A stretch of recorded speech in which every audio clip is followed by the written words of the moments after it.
আরে মামা ঈদ মুবারক। ঈদ মুবারক মামা। ঈদ মুবারক। ঈদ মুবারক। কিন্তু মামা তুই রে কি ড্রেস লাগাইলি? ওই বেটা ঈদের দিন তোর পাঞ্জাবি পায়জামা কই? আরে বেটা দেওস না, রেইনকোট লাগা বেরিয়েছি। লিখে ঈদের দিন তুই রেড কোট পরে বেরোবি? দাও বেটা, তুই তো আমার ইজ্জত খেয়ে গেলাবি। আরে বেটা রেইনকোট পরুম না তো কি করুম?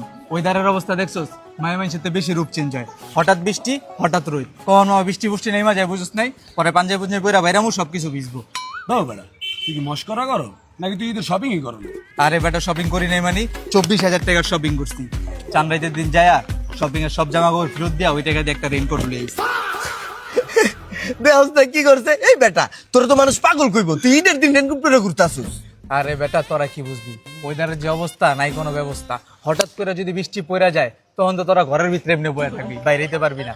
এই রেনকোট কিনা লইছি, যে কোনো টাইমে যে কোনো ওয়েদারে ঝড় বৃষ্টি তুফান যা হোক কোনো সমস্যা নাই, সারা এলাকা ঘুরে বেড়াবো বুঝছ নাই। ঈদের দিন বেড়া কেউ ঘরে বয়ে থাকে বুঝবি না তোরা, থাক গার্লফ্রেন্ড ওয়েট করতেছে।